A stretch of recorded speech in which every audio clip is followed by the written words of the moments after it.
مثلا نباید بخونی آلبه باید تهش خونی بعد از این که گوشتمون پخت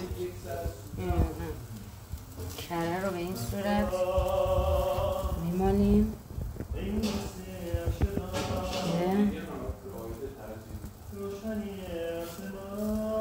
چیز مشتی بشه. شف فاطمه